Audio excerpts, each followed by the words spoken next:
Oh, hi, everybody. Ezra Levant here in our world headquarters. What a pleasure to be with you for this extraordinary live stream. And all I mean by that, it's not the ordinary live stream. It's extra special because it's pegged to a hearing at a House of Commons committee. And you might be saying, Ezra Levant, a House of Commons committee. Those words are so soporific. It's the boringest thing I've ever heard. Well, not today, my friends, because the subject of today's parliamentary committee is this government agency that Trudeau created to censor the election debates. As you know, in Canada, for more than a century, we had leaders' debates in elections wherever and whenever they happened. Sometimes it was a university hosting it. Sometimes it was different TV or radio stations. But then Justin Trudeau said, no, I want to control it.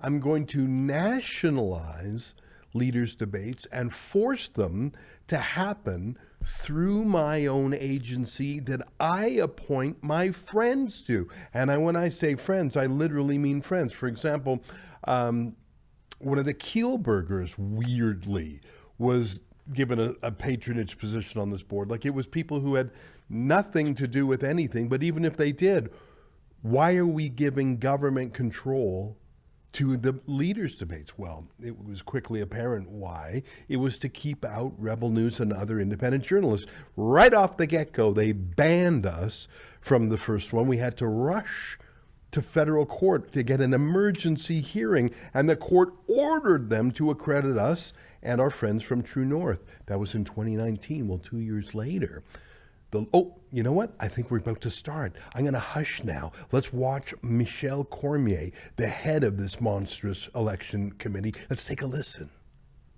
Prepare for the debates.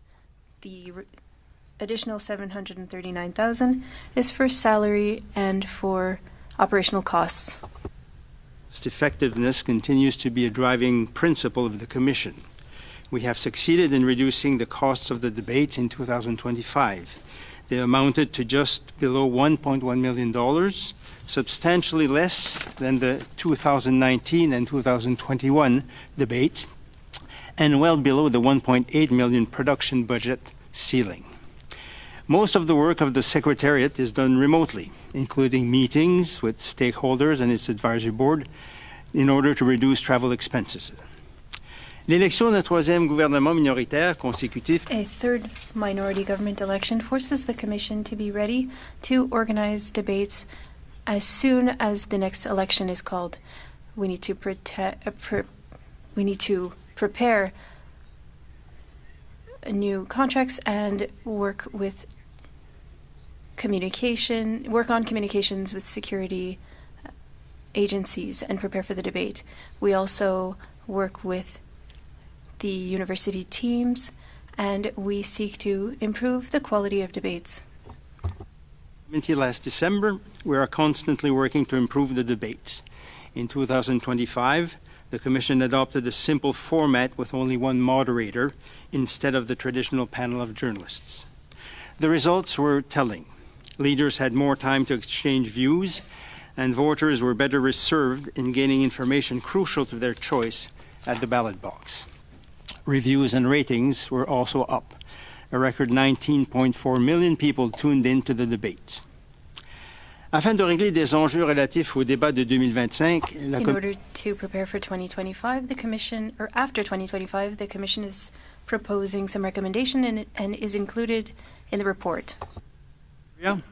The recommendation is to use the final list of confirmed candidates published by Elections Canada for political parties relying on the criterion of endorsing candidates in at least 90% of federal ridings.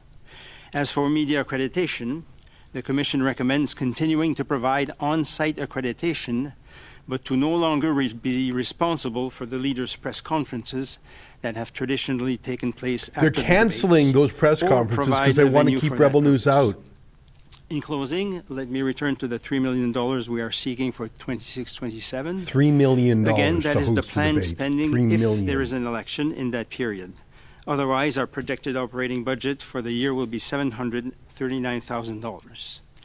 Merci. Il me fera maintenant plaisir de répondre. Thank you, and I will be pleased to respond to your questions. I bet they're going to be all about the Rebel. Okay, thank you so much. Mr. Van Popta from the Conservatives for 6 minutes, please. Good. Thank you, Mr. Chair. Thank you, Mr. Cormier, for being here. Nice to see you again. It seems like it was not that long ago that you were here getting grilled by this committee. So thank you for the work that you do.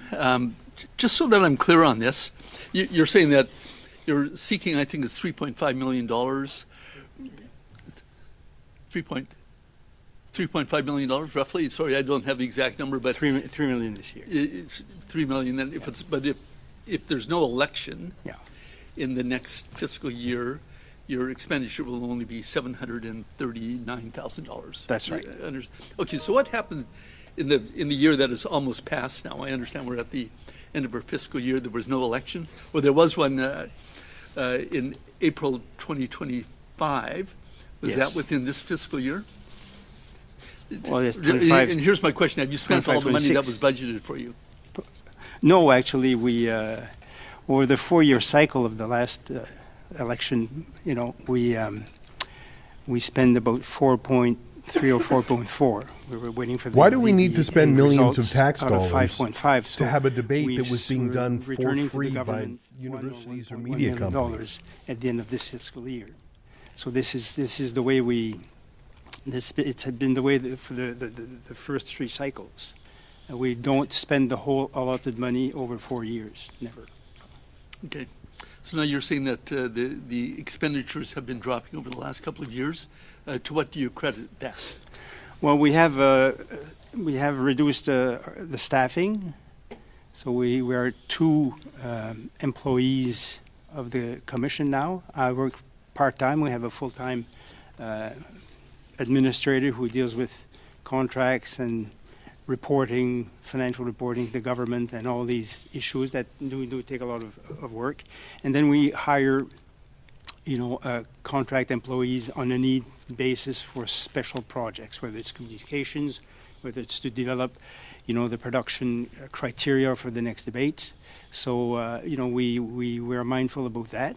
And like I say, for the debates itself in 2021, we've reduced the cost of the debates of the production from 1.7 million for the first two cycles of 19 and 21 to $1.1 million. How do you spend $1 million running a debate? Like, how are you spending more than a few thousand? The difference is that we held the debates in the CBC Radio-Canada building in Montreal, which has all the equipment already built in to the infrastructure to actually produce such programs.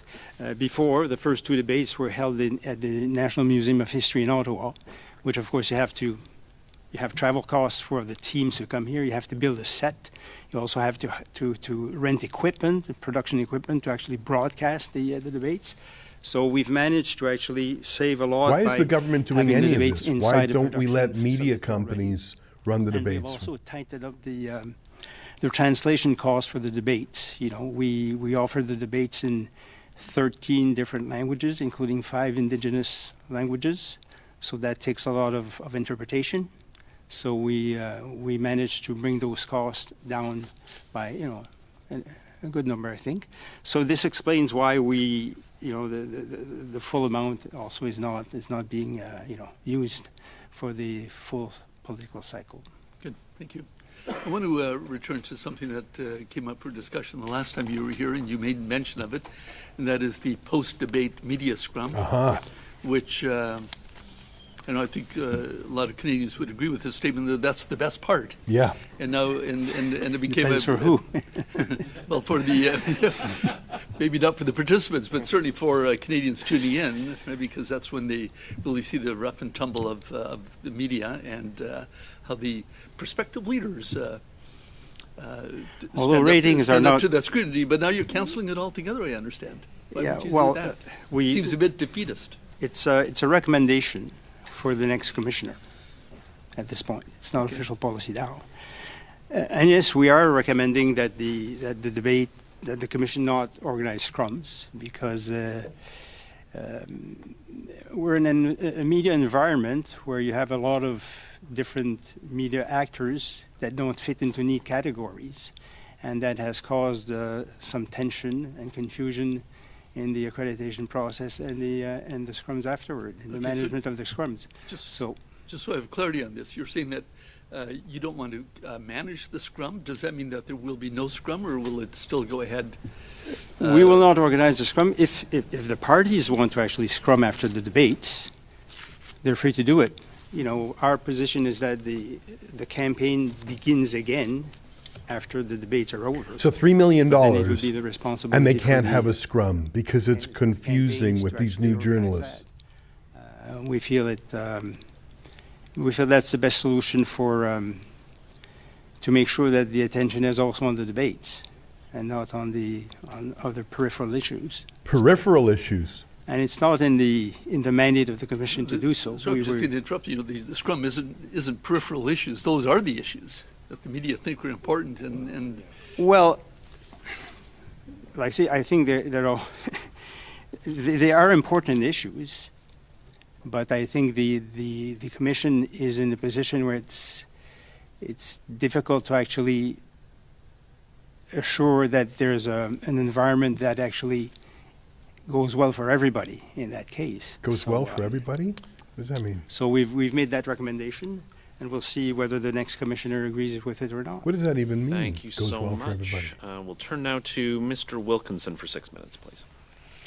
Thank you for coming today. I think a lot of this is actually pretty straightforward, but and I assume the answer to this question just has to do with categorization, but I noticed in the comparison of the main estimates, in 2024-25, information was 190,000, and then it jumps to 2 million, and then it goes to 1.8 million.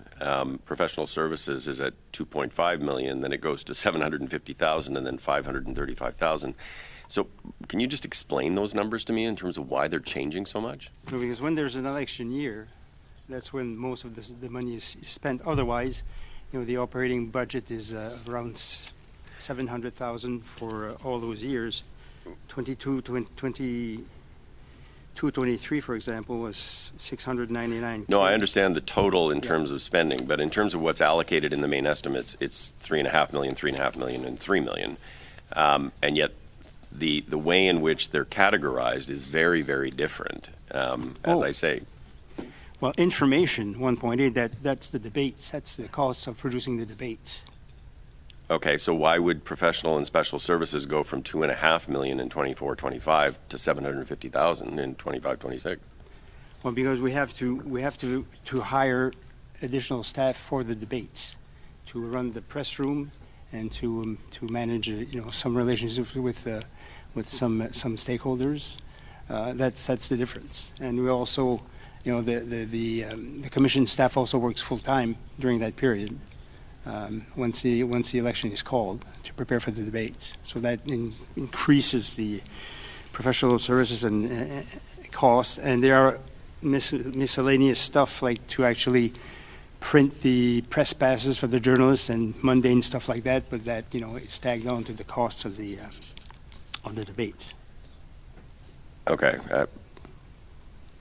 I understand that, but I still don't really understand then why the numbers flip between professional services and special services in the estimates. I'm not talking about the actual costs during the year. Listen,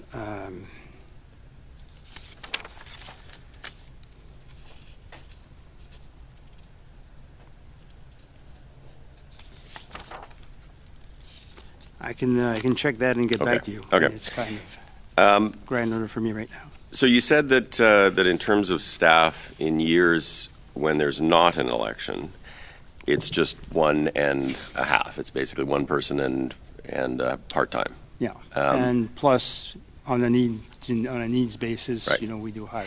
So there's that, and then I guess the questions I would have is, number one, how do you determine that that's sufficient? And the second is, how many people then does it grow to during an election year? What a bunch of useless questions. I mean, I suppose it's important to have some oversight of a $3 million budget. People. But Well, I don't think these are the questions that you put to the head of the Debates Commission who just announced he's shutting down the scrum because he wants all the politicians to be happy with the outcome and he doesn't want confusion with peripheral questions. Why? Who cares about staff 1 or staff 2? I mean, the whole thing's illegitimate to have a government agency running it. But what a laugh to focus on this rather than the censorship. so that's also a part-time job, and so usually the core of the staff during when there's no election is myself and then a full-time person. I'm part-time, and I also have been for the past 2 years. I've taken on the role of the acting commissioner. That's at no further cost. So when there's a new commissioner that will be named, that person also will actually have some salary for it. But that's also a part-time job, usually 1 day a week. So Okay. that's the difference. Can you then just walk us through the main chunks of work that are done in years Oh between my elections? God, who cares? Well, first Who cares? I after mean, the election- I suppose someone has to care about which job description does what in this entire fake work, make work project. I suppose. I mean, they are spending $739,000 on it, even when there's no election debate, which is sort of amazing when you think about it. $750,000 spent on a debates commission with no debates. That is quite astonishing, and $3 million in a year where there is a debate. Yeah, we're talking about a country with what, a $60 or $70 billion deficit. So yeah, thanks for focusing on, well, who's the part-time staffer number 1 and who's part-time staffer number 2? Either abolish this debates commission and save all the money and have these costs borne by the media outlets that want to have the debate, Or talk about the real issue we've just heard, the staggering statement by Michel Cormier that he doesn't like the scrums because they raise peripheral issues that make the politicians uncomfortable. Here, let's go back to this useless commission. Let's listen. A lot of the debates, and we peruse all that, produce a report with recommendations on how to increase the quality of debates. Or, increase the quality of debates. That means no aspects of it. independent journalists. And then, of course, there's the regular relationship, administrative relationship with the government departments, whether it's Treasury Board, Finance, other departments, democratic institutions. We have to produce also reports. We have to produce budgets. We have to. There's a whole. Government bureaucracy is what he's saying. extensive. This is a make work, So fake that work takes part project, of and he's the main beneficiary of it.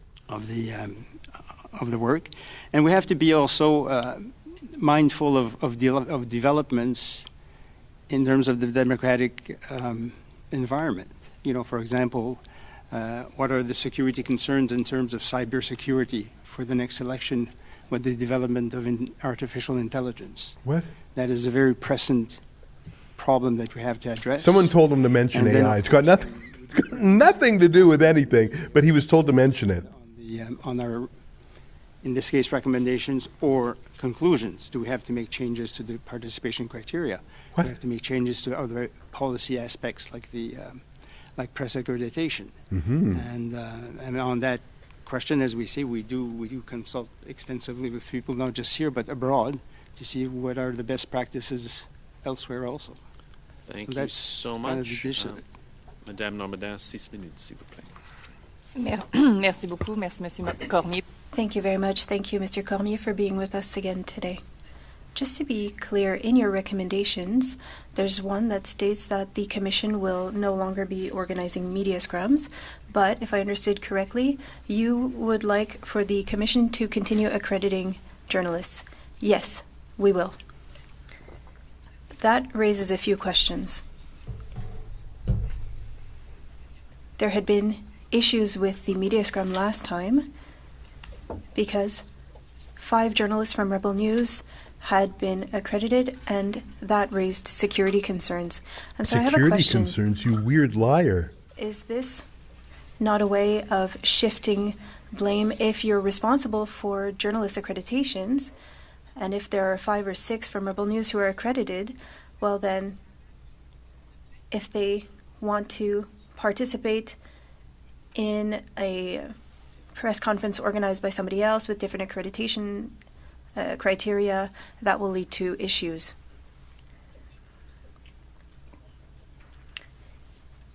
There are accreditation requests that are refused, given the criteria set by different political parties as well.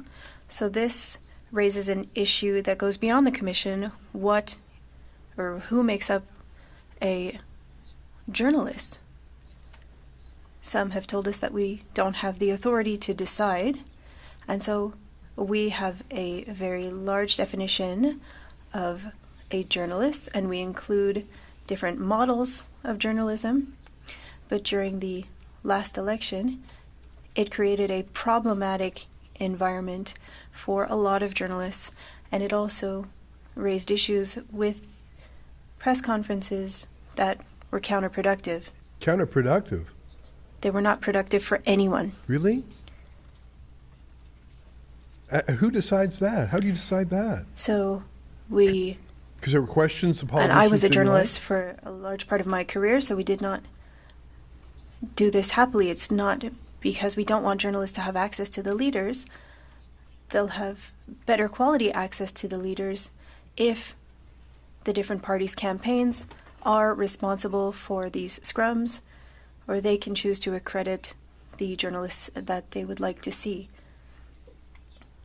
We have to accept journalists who focus on issues that impact society, and so that opens the door to actors who are not necessarily traditional journalists, and that can lead to tensions and situations that are problematic for debates. Problematic for the debates. Perhaps I can ask you to clarify. During a campaign, parliamentarians can accredit journalists and choose who follows them into scrums and all of that. And from the answers that you gave to Mr. Wilkinson, there's funding for accreditation and badges, but if journalists after the fact don't have access to those leaders under the commission, why accredit journalists at all? Exactly. It's for the event. We're talking about the debates. We're saying that parties can organize scrums and press conferences as they do during the campaign, but they could accredit journalists. So why would the commission need to accredit journalists if they are not getting access to a scrum after the debates?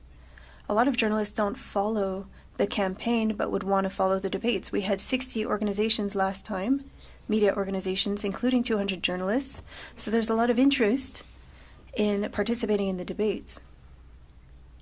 Participating? He's just canceled the participating the part. opportunity for them to have use of certain elements from the debates and give them a space. A space for what? To We're not work allowed to just ask as for other questions political now. events. There's something else that I don't understand. Journalists who are on site, how do they have increased access with an accreditation? How would their access be increased versus someone who's watching from home? Exactly. If the debates are if the scrums are canceled. What is the main benefit of having that physical access to debates? This lady's with the Bloc Québécois, by the way. Well, they can have a quality recording Recording. from these media rooms, these work rooms. What? The quality recording? That's what you're doing. The first thing. Journalists also have access to party staff because they are also in that debate environment. They can do They're not in the room, actually. He's making that interviews up. for meetings. So they have access to that environment of the debates, which is an interesting environment for journalists. What? If it We're wasn't not so actually interesting, well, allowed they in the wouldn't room want with to the get an debate itself. accreditation to He's be able to assist in person. stretching. Were the former accreditations given because journalists had an expectation to be able to participate in a media scrum? In 2020-2021, the debates were here in Ottawa. There were very few journalists who went to the media scrums after debates because they were already working on their media reports. And that's a fact. And so I think that journalists are interested in covering the debates in person. Thank you. Thank you, Chair.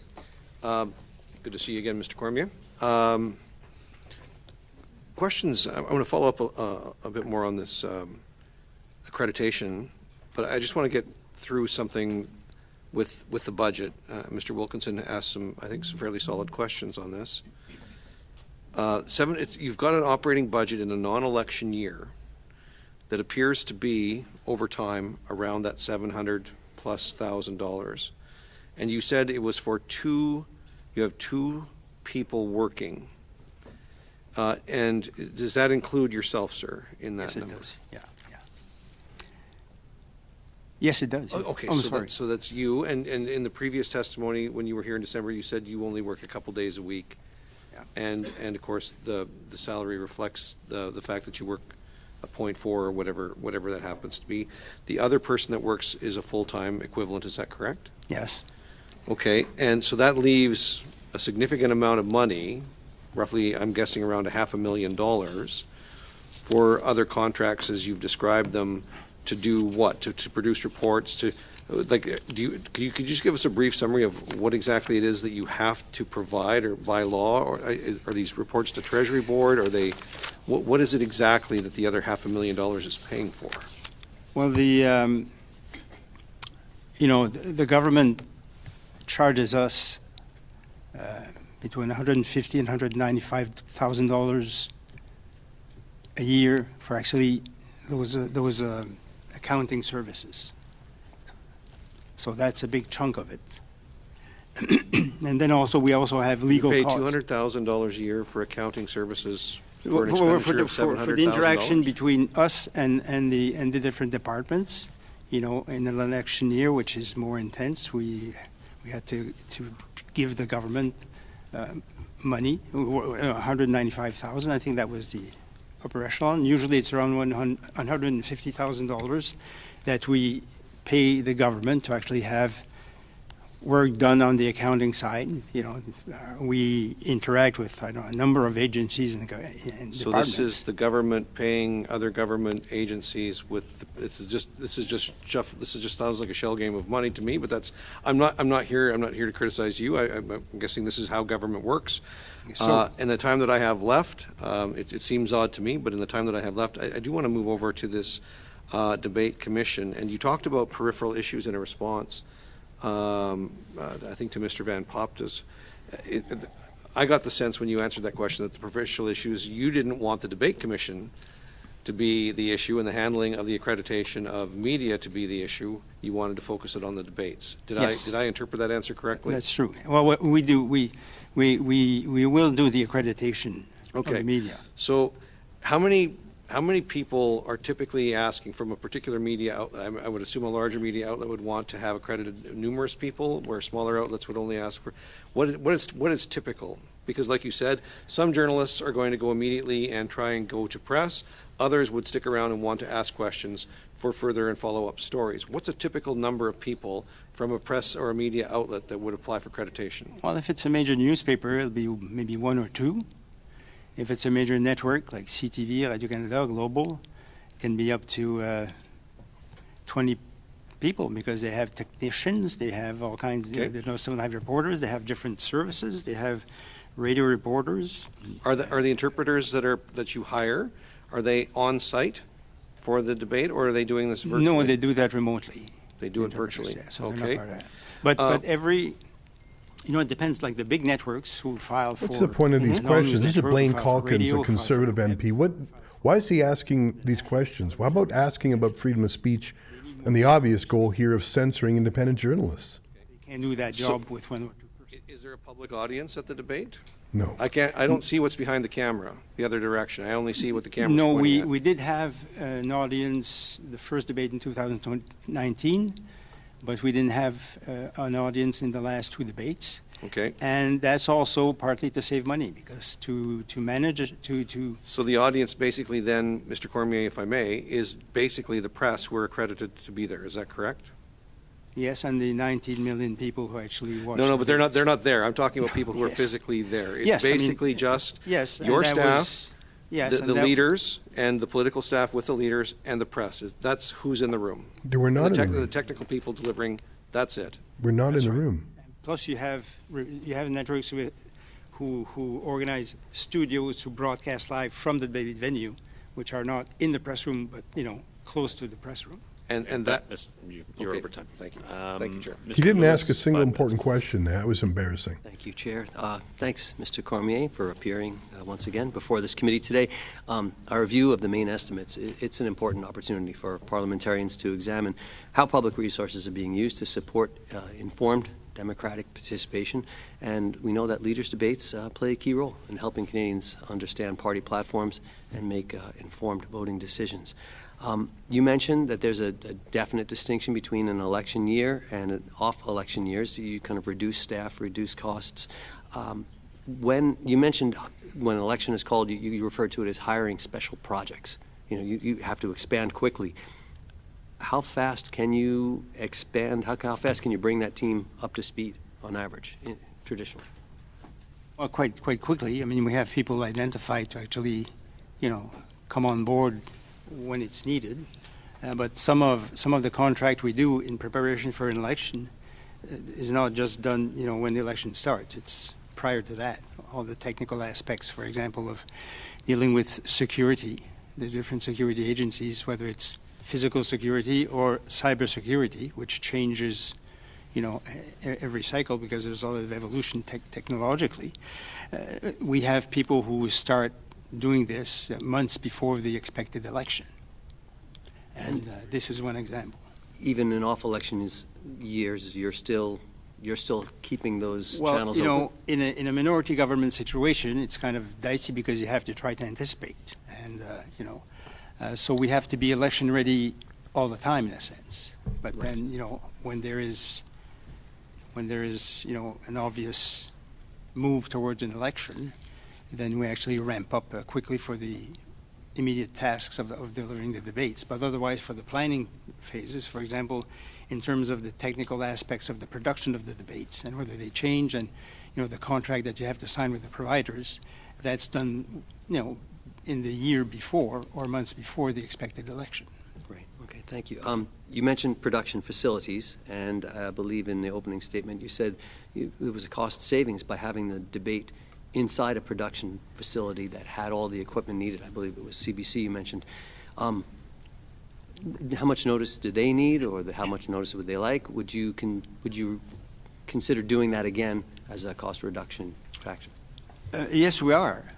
And because it did work, well for the debates. There's already a set there that's actually just adjusted, and of course you have the people who work inside their own facility, so it reduces the costs and all of that.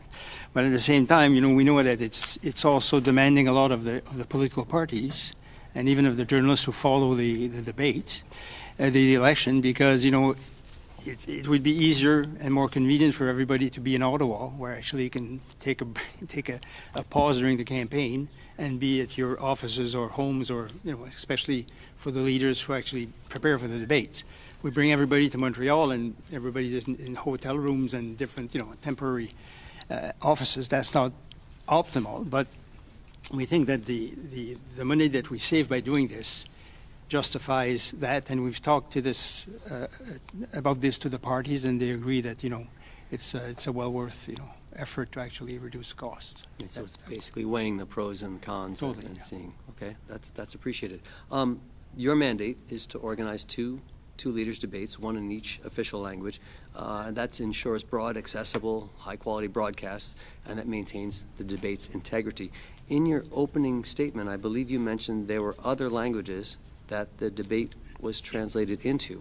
Can you mention that again? How many languages was it translated into?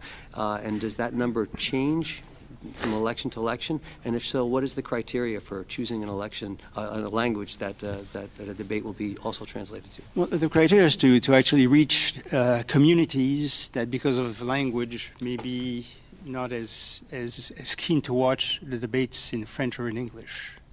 So we have, we partner with Omni Television, which is a multicultural television network, and through negotiations, through discussions with them, we identify which are the main languages that should be offered. So they go from Italian to Punjabi to Mandarin to but we also assess the communities that actually would be touched by this, and the idea is to actually offer a service where people who may not watch the debates because they're not fluent enough in French or English will have access to the debates in their language, and that increases political engagement with these communities. I think that's one of the big parts of our mandate. Great, thank you, appreciate it. Thank you so much. We'll now turn to Madame Normandin. 2.5 minutes, please. Merci beaucoup. Monsieur Cormier. Thank you, Chair.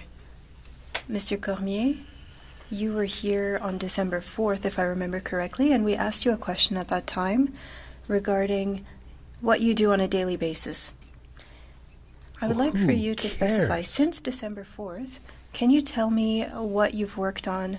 I know that there were 2 weeks off for the holidays, but concretely, and not in a more general answer as you gave to Mr. Wilkinson, but in the previous 3 months, what was accomplished? We've been working It's hard to on believe that the she's next with the debates. Bloc Québécois to lob such a useless softball like that. The funny thing is, the leader of the Bloc Québécois actually engaged with independent journalists, including with Rebel News, at the scrum. I guess he's not part of the Ottawa-Toronto Cool Kids Club, so he didn't know he was supposed to dislike Rebel News. In fact, he answered one of my questions in particular. And it's sort of weird to see the Bloc Québécois be so house-trained, so tame. Or also in discussion. Hey, Michelle, can you tell me, you got to put your head in your hands like, hey, what's a typical day in your life? Yeah, so, You wake up in the morning, and then what? How do you take your coffee, Mr. Cormier? This is the ferocious tiger of the Bloc Québécois that's now a little kitty cat that just needs to be stroked and it'll purr. It's a little bit embarrassing. Frankly, some of the conservative questions were pretty weak also.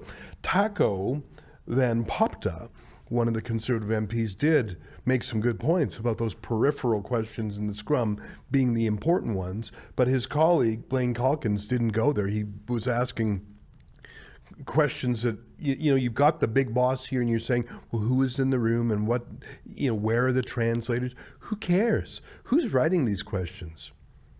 I don't know. Let's keep watching. Prepare for the end of the fiscal year. So that's 3 examples of what we've done. And now for the next 3 months, what's upcoming? Hey man, what's up? Hi. We're going I'm to... with the opposition party called the Bloc Québécois. Hey, what's up? And we haven't finished the assessment with producers regarding all of the needs for the different political parties and the media regarding where the debates happen. We'll look at potential technical improvements. We also want to see how AI will threaten the debate environment during the next election. So we are looking to have discussions with security experts in order to ensure that we are ready if there's an emergency, if there's any sabotage, any IT sabotage, how we are going to react. So we are preparing potential scenarios. That's sort of interesting. If there's any IT sabotage, I wonder if he'll be brave enough to say who might cause that sabotage. China. Preparing for. Thank you. And please, for 5 minutes. Okay, thank you very much, Mr. Chair. Thank you, Mr. Cormier, for joining us today. So, for matters such as this, I think it's helpful to look at other countries and what they do and learn from best practices from other countries. So I looked up what they do in the United States, the United Kingdom, Australia, and France. They all have elections. They all have leaders' debates. But none of them has a government-run debates commission. Good They're all point, done Michael by the Cram, networks or the Conservative private MP. sector. Good point. All at no cost to taxpayers. Right. So I'm wondering why does Canada need any of this? Why don't we hand the entire matter over to the private sector and save the taxpayers $3 million? Well, in the case of the United States, there is a commission on presidential debates that organizes the debates. That is not that is not organized by the networks. Yes. But it's not. But not funded by the government. No, it's funded. It's actually funded privately, and they're run by the two main parties, Republicans and the Democrats. Other G7 countries, the ones you named, don't have a commission. But there was a discussion after the British election that maybe a commission wouldn't be a bad idea.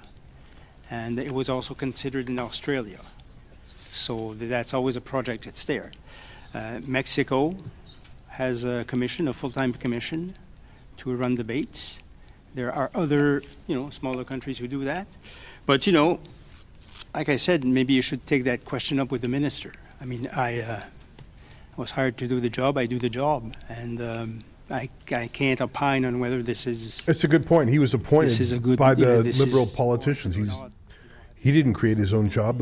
Justin Trudeau did, and Mark Carney's keeping it. Yes, and that's fair. If you've been hired to do the job, perhaps it's not your place to decide whether the job should exist in the first place. But I was wondering if you've ever studied and made recommendations to the minister about what would happen if the Debates Commission did not exist in the first place? Well, we have given a lot of thought to that because, in 2015, I was organizing the debates for Radio-Canada when there was no English debate, national English debate. They were small debates, and it was very, very unstable in terms of the environment. That's why the commission was created, to stabilize the environment, and I think we've managed to do that. I mean, debates now are expected. There is no speculation whether they will happen or not. They're kind of a fixture of the campaigns. They're becoming even a more important event in the campaign because, we see the ratings go up. So we also provide the debate experience to communities that may not be touched by network-run debates because they wouldn't have access to all these languages, including indigenous communities. I think that's very important if you want to grow democracy and access to actually political participation. So these are maybe intangibles in your mind, but I think there are important aspects, and I think that's what drives also the Commission. Plus, we do study the best practices. I think we've improved on what is the best format for debates, which is not a panel of journalists, which was the tradition here. It ends up being, leaders grilled by journalists. As to what we prefer is one moderator that actually encourages debates, among the leaders, which is the nature of a political debate in the first place. So I think that is very important, and they provide, in this world of misinformation, of manipulation, of AI, it's one of the few, if not the only, occasion that people have to see their leaders live in an unedited fashion, where they can actually believe what they see on the screen, and they see them interact and He's compare been told positions. to mention AI just to seem hip, but he's not an AI man. There's really nothing AI about any of this. Now that this structure is in place and these best practices are in place, could this all be transitioned to a group of networks and done at no cost to the taxpayers? Of course, that's how it was for the last 100 years. I don't think it should be done in this format. I mean, as you well know, media organizations have very severe financial problems given the new environment of advertising. So, and even in Quebec last time, TVA, that organizes a separate French debate, did not manage to put one on, mainly, according to them, for financial reasons. So I don't think that, I'm not sure that the financial or environment is conducive to such a transfer that you're talking about. I think, but like I say, maybe it's a question for Parliament to decide. Okay. Thank you so much. We will turn to Mr. Wilkinson. Okay. I just have a couple of questions, and then I may turn it over to my colleague. So you said that it used to cost 1.7 million, it's now down to 1.1 million in terms of putting on the I think they're probably spending more money on this entire committee, all these very important people, MPs, clerks, televising it. They're spending more money asking about the $739,000 than the $730,000. Because they would do anything rather than talk about the real purpose of this commission, which is, as Michel Cormier said, to keep out journalists who cause tensions by asking peripheral questions. Taco Van Popta had some good questions there. I think that the other conservatives were fairly useless. The one who asked about why do you have this job? What kind of answer do you think you're going to get? No, I shouldn't have this job. How about ask about what they really did, which is keep out journalists that they don't like, and what they've just decided to do, which is ban the scrum because they realize they can no longer keep out journalists they don't like. That's the story here. Is in 2019 and 2021, we had to go to court to get a judge to order them to accredit us. So when 2025 comes around and they were going to ban us, we just said, you want to go to court a third time and lose a third time? They said, oh, okay, no, we'll let you in. And you heard them. Other networks have up to 20 journalists in there. We had 5. And we asked, 3 questions or 4 questions.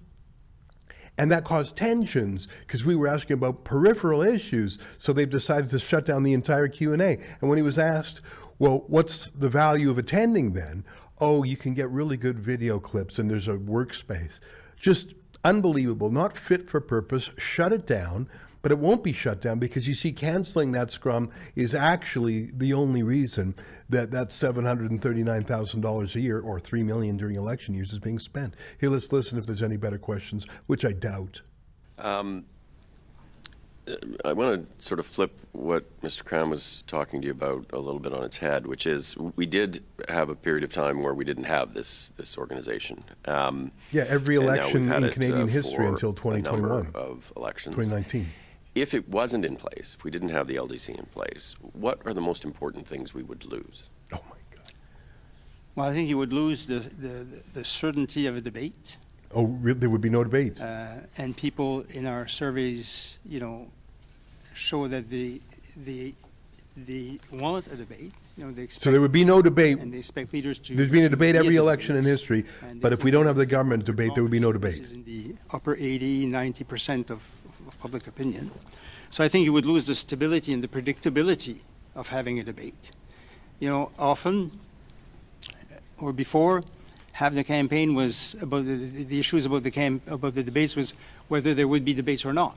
And these, There always has been you had debates. There's to never been a year negotiate when with there's the not been a parties, you had debate. to negotiate with the networks, you have to, so it was always uncertain, and those are not the best conditions to actually produce a debate. And I think, as I said, growing the democratic footprint by offering debates for people in languages other than French and English, but also offering the signal, because the signal of the debates, the feed, is free to anyone who wants to stream it. It doesn't belong to the commission, it doesn't belong to the networks. And this would be different. And this is important in the sense that, in the last election, we had 60 smaller digital media who actually streamed the debates on their YouTube channel. And he's saying that wouldn't their happen if the platforms, government was involved. What a and weird liar. did programming around that on their platform. So I think it takes it away also from just the big network production and interpretation of the debate to communities who don't necessarily feel impacted or concerned by the debates. I'll just give you an example. There's a small alternative media in Montreal that does, reporting for communities that don't see themselves on the big networks. Poor people from different neighborhoods. They stream the debates. They had 5,000 people log on to their debates, and they did also take questions and do analysis from those people's perspectives. So is he these are taking things credit for that? would Is he belong. saying without the government-run debates, you wouldn't have this little YouTube platform? Are hoping to grow even more for the next debates. Okay, thank you. I'll turn it over to my colleague, Mr. Lewis. Thank you. There's probably time for one question. Time for one question. Maybe we'll dovetail this into the next panel. You talked about emerging technologies and the future of leaders' debates, and how can we enhance engagement with younger audiences, including students, including first-time voters, with technology, to finish? Well, we're actually, it's interesting your question because, for the debates, we were expecting people to leave traditional television and actually ask for something different, but it's one of these events, like the Super Bowl, of like the big media events, where people actually go to the big broadcasters to watch the debates.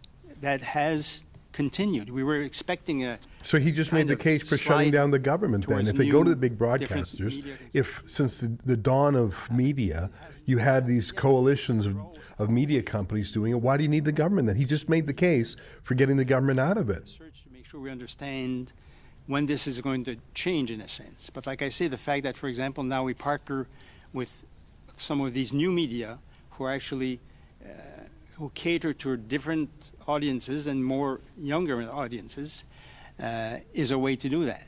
And we do provide for after the debates packages of clips from the debates so that people can actually consume this in different formats, not just the usual. But for now, the I didn't know that. So they're traditional viewing clipping, patterns they're the seem to ones hold saying what again. the highlights are. The government is choosing what you should look at. That makes sense. Thank you so much. I'd like to thank Mr. Cormier for appearing before the committee. We will suspend for about 10 minutes while we flip over to the next panel. Well, very disappointing in so many ways. I think some of the most interesting parts were Michel Cormier admitting that the reason they have banned the after-debate scrum with the candidates is because they can't control the questions that are asked. He called the questions asked by independent media like Rebel News, and there were more independent media there last year, called those questions peripheral. So you see, the government is choosing what the topics are that you're allowed to think about or not.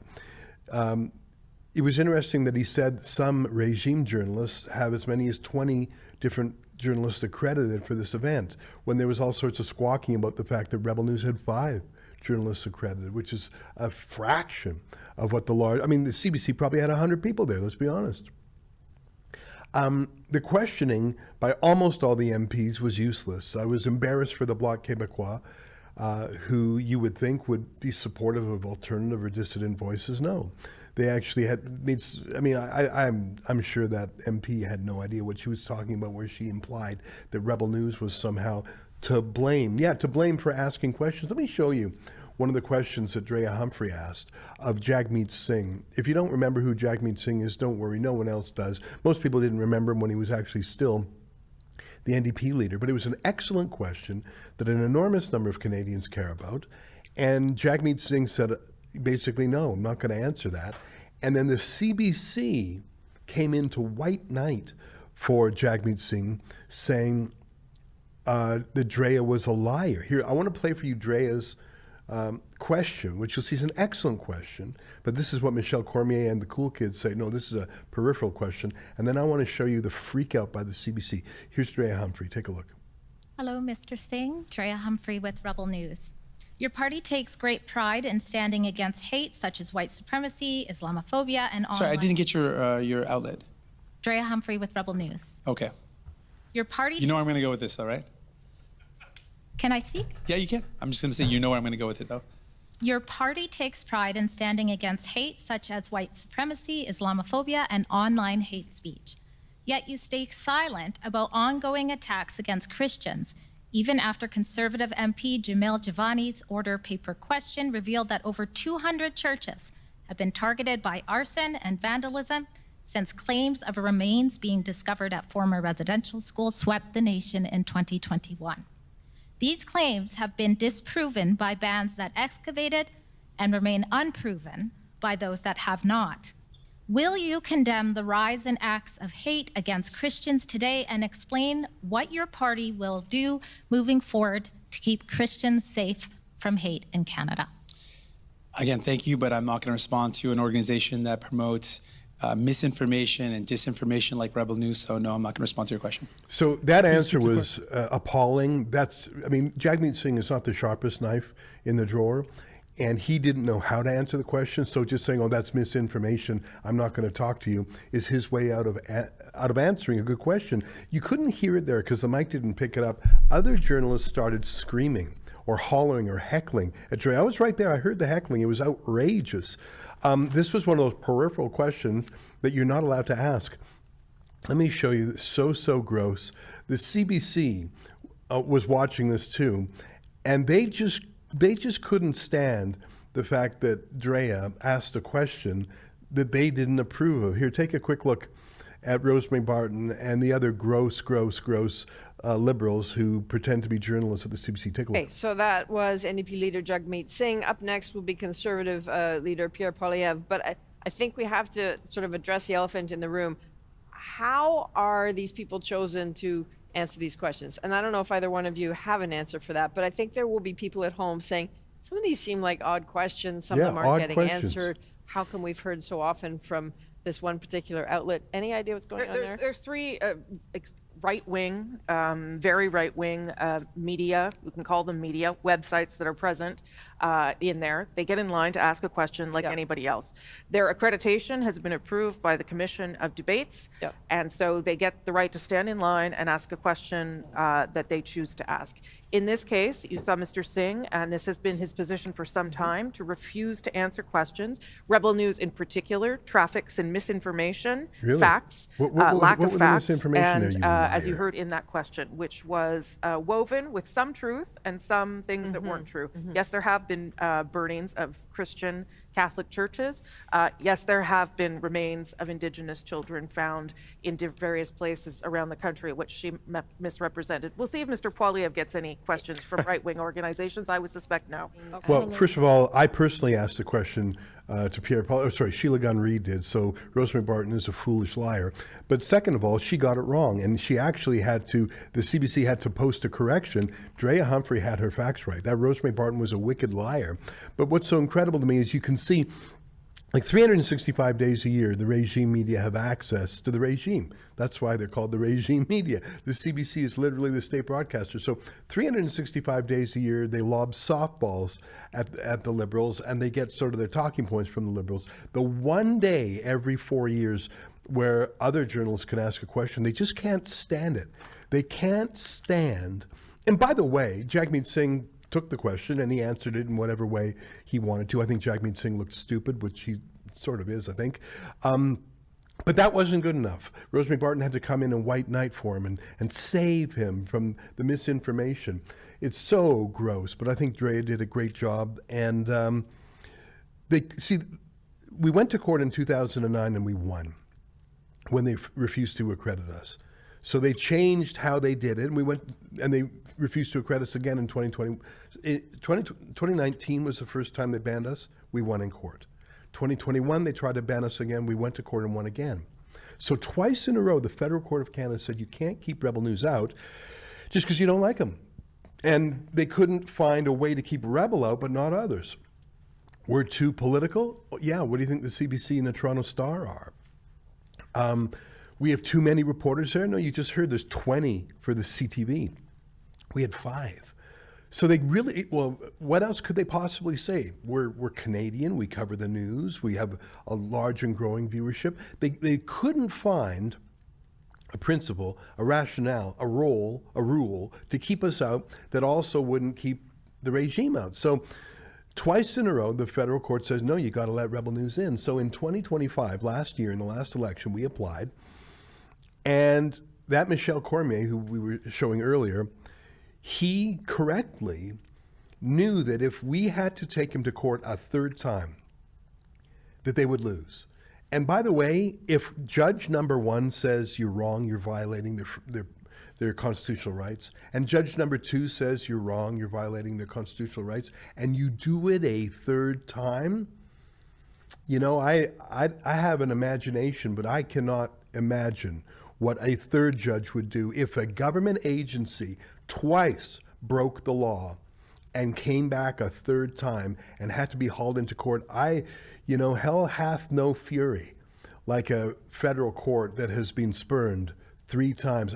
So Michel Cormier very wisely said, okay, we're going to let Rebel News in without having to go to court. And so they thought, well, how can we do this? How can we stop Rebel News from asking peripheral questions without stopping everyone? How? And they came up with only one idea, which was just shut down all the questions. Hey, let me show you on the screen right now.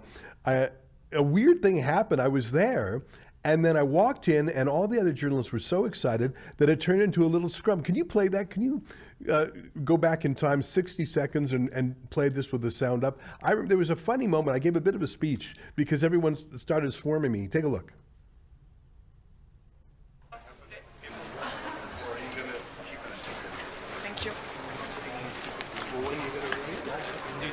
Okay. Mr. Cormier, are you able to comment about what just happened? I had a heart-to-heart with Mr. Cormier, and I think we found common ground. What's the common ground? Well, I'm kidding around. We don't have common. I don't know what his... Yesterday, I think the independent journalists were a little bit too independent, and the regime journalists are too friendly with the regime.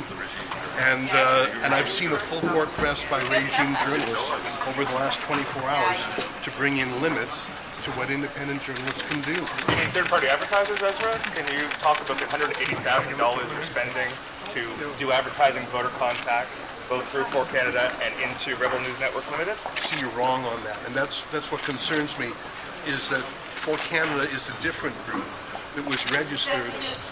It paid $170,000 to Rebel News Network Limited. Is that not true? You're getting your facts wrong, Justin, and I want to make sure you're careful. That guy who was heckling me, we were actually talking about I just forgot his name, but he was the same guy who was heckling Drea, literally trying to shout her down. It was really gross. We're not leaving. The CBC were outraged that Mr. Cormier let us in. The CBC had 4 questions yesterday. Rebel News had 4 questions yesterday. The CBC thinks that's normal, and it's abnormal that we do it. So was he talking to you about your accreditation asking questions, or was it about the incident here right now? It was about neither. It was actually about, what's his name, the bald guy in the CBC? Anyways, I don't know, it was sort of fun that the Rebel News, all those regime journalists just couldn't believe that Rebel News was allowed in there, and they tried to kick us out, and they tried to stop us, and they made mean complaints about us, and Michel Cormier didn't block us, but he did something really weird. He shut down the entire Q&A session for the second debate, and that's his recommendation going forward. So you were put in charge of the leaders' debates by the government to improve them and improve access to them and improve engagement by Canadians, but you wind up shutting down the Q&A because one little media company once every election cycle could ask a question or two you didn't like, and so you're going to destroy the whole thing. In parliamentary committee today, I was disappointed in all the MPs, really, other than I think Taco Van Popta, the Conservative MP, had some good questions that he put about freedom and peripheral questions. Not being peripheral, those are the best ones. The Bloc was sort of embarrassing. The Liberals were just running out the clock. And there were a couple other Conservatives that spoke there. Blaine Calkins was one, and I think Michael Cram was the other, and they were weak. Like one of them was asking, what's it like in other countries? And one was asking financial questions. I suppose that was technically the reason for this meeting, but you have one of Trudeau's appointed censors whose proposal is to shut down any Q&A for the journalists at a leaders' debate, and you're not going to ask about that? I think the Conservative Party really dropped the ball today. And I like Blaine Calkins, but I think he failed today, and I think Michael Cram completely failed too. Taco Van Popta, thumbs up. The Liberals, of course, were liberaling. They were just running out the clock for their friend. The idea that we're spending $739,000 a year just for the Debates Commission to hang around in non-election years, that is a rounding error in terms of the federal government, but it's actually also insane that we're paying people $750,000 a year to do nothing all year, unless there's an election debate called and then they go into $3 million mode. Why are we paying for having a debate that, first of all, other media companies would do? Second of all, other media companies would make into a moneymaker. If it was so popular on TV, and by the way, he's lying, 19 million people did not watch that on TV. He's counting social media clips by companies like Rebel News. Why are we paying any money at all to have the government take over our journalism and our debates? It's sort of gross, but I think today it's a big fail for Parliament, including for the opposition parties, who I think can do better in the future. I don't know if they will. That's our live stream for the day. Until next time, on behalf of all of us here at Rebel World Headquarters to you at home, goodbye, and keep fighting for freedom. Big news, Rebel News now has premium memberships on X, Locals, and right here on YouTube. For just $4.99 a month on YouTube, you'll get loyalty badges, custom emojis, and access to members-only chats during our live streams. At $8.99 a month, you'll also unlock Rebel News Plus shows and our documentaries. But here's the catch. YouTube could cancel that premium tier at any time. That's why the best way to support us is at rebelnewsplus.com. It's just $8 a month, cheaper if you go annual, and you'll get exclusive extras like an ad-free site, comments access, and even the chance to submit op-eds. Wherever you join us, thanks for keeping our independent journalism alive